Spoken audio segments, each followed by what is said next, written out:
Hello, Kayden. How are you? Good. How are you, Paul? Yeah, not too bad. So we got you over to do a podcast because Yeah. the last time I spoke to you, we did a little podcast at your house because obviously you couldn't get over here and I wasn't well at the time. So obviously I want to catch up with you. Obviously you rode for me last year, which was absolutely immense, and thank you very much for what you did. Thank you. I know the Eastern Centre, I think you had 5 DNFs, and so, and then we had this big surprise. And this is why I brought you over here. I want to know more about this surprise that you did do and how you got on. Yeah, so we went and entered into the Blue Crew. It was a great event, honestly. We raced alongside the MX of Nations, so it's the biggest race in motocross. Okay, can I just stop you there? How did you get invited? What happened there? So you have to enter, so it's sort of like enter a normal race. Then you get... They invite you, I think, that's how it works. They invite you and then basically you send them all your race results and how you are doing in your races and that, and they pick 2 from each country. So in each class, so there's 65s, 85s and 125s. So me and Ollie Bubb, which he does British also, me and him went out there. And there's 2 people from each country. So there was like Italian, French, Sweden, and all across the country. So it was huge. There was so many people there, and that's how you get entered. And then they send you a message to offer you a spot in the Blue Crew. Okay. So that's how it works. And this year it was in Ernay against it alongside the MX of Nations. So brilliant. It was different track to what we've been at. Obviously being a French track, normally up hills, which it was, big jumps, rough, so it was different, but yeah. Okay. And then obviously you everything. Well, you went over there. Did you go a week previous or? We went. We got there. We left on the Wednesday. Yeah. Got there Wednesday, like sort of midday, and then we had a practice day at a track 5 minutes away from Ernay. Okay. That was with all the Blue Crew people. So that was a really different track. Very hard pack, up and down hills, huge jumps. Really similar to Ernay, but Ernay's a little bit more softer, a little bit of different dirt. But yeah, it was good. It was nice to see people who you're riding against and stuff like that. But yeah, it was a great experience to see all the pros, and it's just great. And then obviously you got invited into certain areas, did you, or did you just stay with the Blue Crew? Or We stayed alongside the Blue Crew, but you're allowed to walk around and meet people. So we had a signing session with Thibaut Beneston, Siwa, and a few other Yamaha riders. So we met all them, and it was just amazing to see all the pro riders that it's hard to see nowadays. So we met Jet Lawrence, Hunter Lawrence, which are big names out in obviously America and over here. But yeah, it was fantastic experience, one in a lifetime. Yeah. So. And how did the qualifying go in for you? So it worked. So we did the qualifying on the Saturday morning, which was 8:30 start, so quite early. And yeah, we went out there, and I struggled a little bit. Sort of different track, so getting used to it, getting used to who I'm riding, the fans and everything. There was a lot of fans out there that time. So we went out there and it was tough. I struggled a little bit, but we got 28th, so it's still decent. I'm still happy with it, but I knew I had a lot more in the tank and I knew I could do better. So, and then the racing was on Saturday morning at 9:30, so another early start again. Right, yeah. And we done all right. We knew it was going to be difficult because obviously we're racing against the best in the country on the Yamaha, so it was tough. I got a terrible start. I'll definitely need to work on it. Okay. But I got a terrible start. I was like 20, I think I was like 23rd, 24th. By the second lap I was in 16th, I think, and then I dropped back to 19th. So we finished the race on 19th, but long races, very different. So yeah, compared to like Blacksall. Yeah, and you can't really train for it. So no. And it was very short notice, so we didn't really get to train on hard pack and stuff like that. So okay, and obviously, was it just one race or was there 2 races? It was one race, so it's just a one race. God. So yeah, it's everything on the line basically for that one day. And then obviously you now come back, and obviously What is your plan for next year? Plan for next year is to do the British. So Yeah. we're gonna do the British, and we're also gonna do a club race, which will be PGMC. And I think we want to try and do an EMX round. Okay. And also try and do some of the Dutch Masters. Okay. Or the ONKs out in Belgium. So that will be quite good to see how I get on in them. And also in the British, hope that's going to be our main one. We're going to try do our best in there and see how we get on. And what about the Eastern Centre? How did you feel this year? Did you feel okay with it? Or? Yeah, definitely different racing against 250s and 450s, which is, it's hard on a 125, but great. I loved it. Yeah, you loved it. And obviously, you were a junior this year. Yeah. The first time you done it, I think you came 6th overall, but don't quote me on that. I mean, was that great? I could have done better. But you remember you had 5 DNFs. I had 5 DNFs. Had some bad races as well. But I could have had the chance to win it or come top 3. So it's annoying, but it happens, and that's motocross. Things happen, and bikes play up and stuff like that. So, but yeah, well run club and event. So yeah, absolutely. Yeah. Will you be going back to them soon? Or? We will be doing some of them. Okay. Yeah, I reckon we'll do some of them. Won't be all of them because of British and Eastern Centres clash and stuff like that. And the Dutch clash as well. So there'll be some we can't do, but we're going to definitely do this mega event and all. Okay, and obviously sponsors for next year. Have you got many? Not really. No, and are you looking for sponsors? Yeah. Well, there you go, everyone. If you want to get a 125 rider, get a hold of Kayden. Yes, it's hard, nowadays with sponsors and stuff like that. Yeah. Very difficult, but we've got kit sponsor for next year. Okay. And yeah, we're just trying to speak to a few people and see if they can get us help. Everything little helps, doesn't it? So. Everything helps, the smallest thing, Yeah. Chain or something like that. Yeah, exactly. It all helps, and especially when you're doing the British, you don't want to go there and not have anything or spare parts and stuff like that. So just help, like getting help is everything. Yeah, everything. And obviously you're doing winter training. Yeah. So how will that work with you? That's just fat cats, just in the rain, in the wet, just training hard, getting ready for next year. We're going to be going over to, I think we're going to go over to Belgium for February half term. Go over there and try go over there and do some do some practicing and stuff. That's fine. But it's tough with winter because sometimes you get there and it's just wash out and you just can't ride. But like this weekend, it was a total wash out. You couldn't have rid. It was like swimming. It was might swimming. as well swim. Now I ask every rider your numbers. So how did you get 191? How did that all start for you? So when I started riding when I was 2 years old, so very young. And then when I was 6, I started racing on an auto with East Anglia. Okay. Now they've obviously not doing it anymore, and they've. I think 2 years. It was a time ago when they stopped. But I've started at 199, and that was because of Travis Pastrana. I always loved watching him and stuff like that. So I've started with 199, and then I went to I think it was, what was that? 19. I went to 19 because I couldn't have 191. We stayed that for a year. And then I think we went straight to 191, and we've had that since. And is there any reason why 191? I don't know. I don't think there is. I think it was just because we had Travis Pastrana's number, we just put a 1 on the end of it. And obviously your number over there, over when you did the France thing, that was 491. And do you think you'll be carrying that over, or? I want to carry it over because I like the number, but we'll see what happens, hopefully. Okay, well, obviously you're on a 125 next year. Yeah. Are you going to stay on that for a couple of years? I want to stay on there till I'm 17.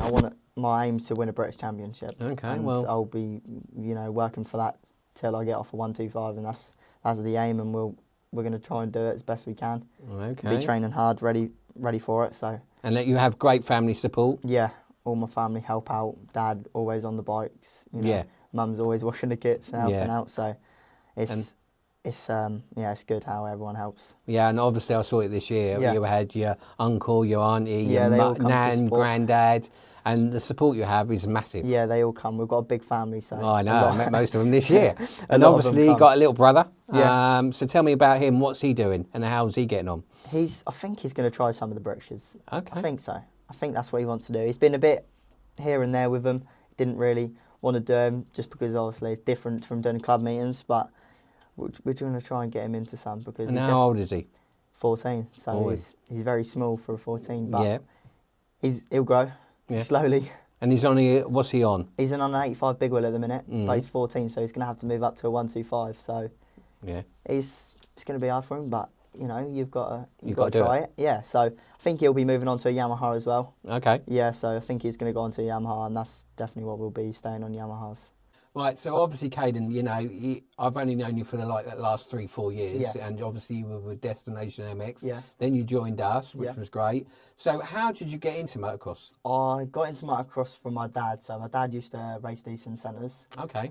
He used to do them. I don't think he was the best. I think he was like C or D's. Yeah.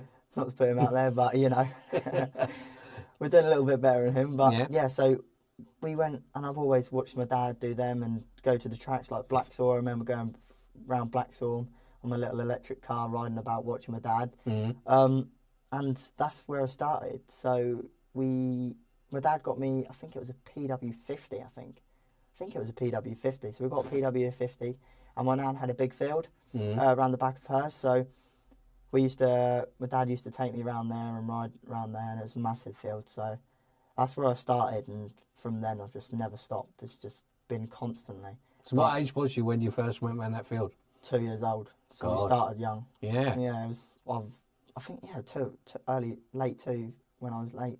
Yeah, 2 and 3. And then you just moved up slowly? Yeah, and then after that, I think we got a mini adventure, and then we was on that for a little while, and then I think after that, my dad got me my first auto, and that's when I done my first race with East Anglia, and yeah, we've just done East Anglia till we was on the 65, and then midway through the 65, we went on to do the British, and we've done the British since. Okay. This year we haven't done it. No, you did British for me. I think it was at Blacksaw because I wanted you there because obviously I wanted most of the team that was there. So basically, yeah, we saw you at the British. Obviously, you were with Callum, Drew, Travis. Yeah.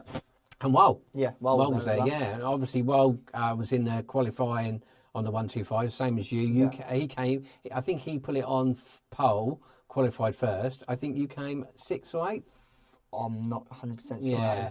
But then how did the race go for that? What was it like racing around Blacksaw? Because people have told me it's a hard track, and then other people say now it's an easy track. How did you feel? I've ridden Blacksaw quite a few times this year because we've had Eastern Centre there twice, and obviously we had the British. So we was there previously for the Eastern Centre, and it's different because they prep the track differently and stuff like that. But racing with the British there, it was good. They've always prepped Blacksaw good. Not my sort of track. No. I struggle on it a little bit.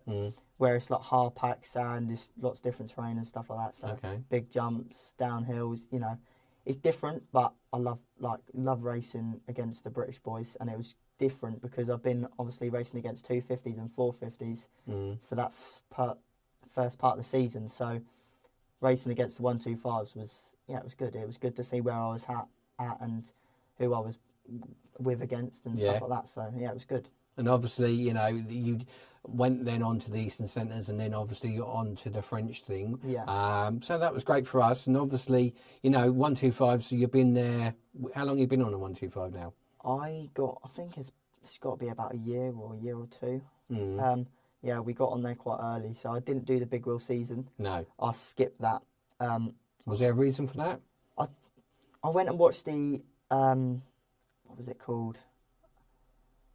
Hawkstone International. I went and watched the Hawkstone International, and Ashton was there on the 125, and I was watching it, and I was like, Dad, I really want a 125 because I didn't feel comfortable on my 85. I was quite big on it and making a lot of mistakes, and I was like, I don't feel comfortable on it. I need to go on a 125. So Dad made the decision. So we went on a 125, and we got Ashton's old KTM, and we started on that, and then DRD.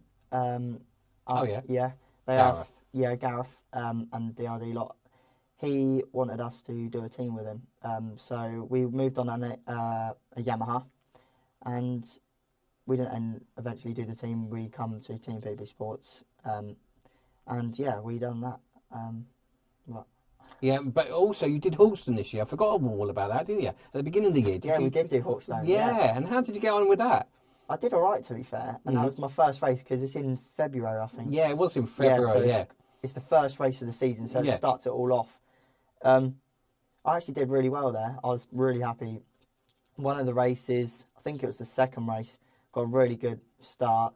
Come like third out of the corner, I was second, and then I passed for second, and I stayed second for 3 laps, and then dropped back a few positions. But it was great. I love Hawkstone, one of my favourite tracks. Yeah. Definitely, it's definitely like a sick GP track. Okay, and what's your worst track? Racetrack? Yeah. I don't know. Sherwood's, I struggle on that, just where it gets really square edge, gnarly and stuff like that. I still ride good round it, but it's got to be one of my worst. And who do you follow on Instagram and things like that? Because you have a big Instagram Instagram account, don't you? Yeah, so one of my favourite riders is Lucas Coonan. He's a good rider. He's 16 years old, rides for Nestan Husqvarna. Okay. So he's, only a year older than me and riding in the MXGPs and stuff, so look at it towards him. And then like TB Beniston, which is a Yamaha rider, always watched him.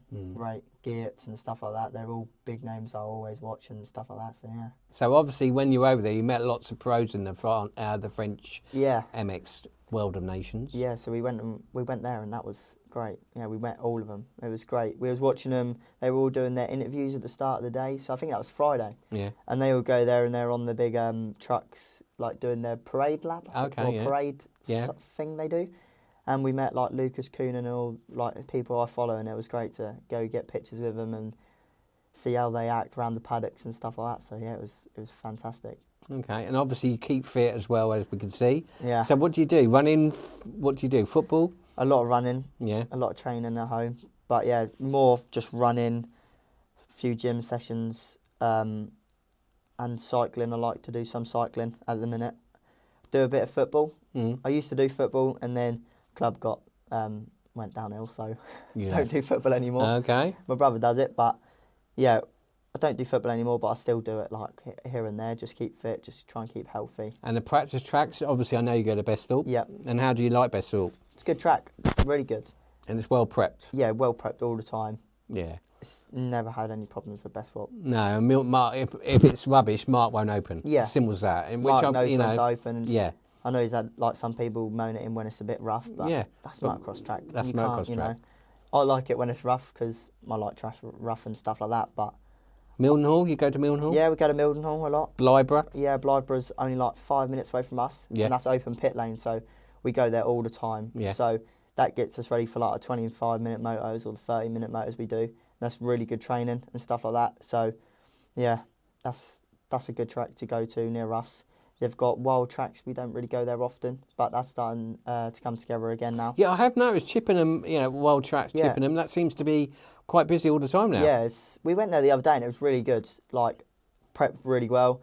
Track got rough. And I haven't been there because when they changed the track, it was a bit tight.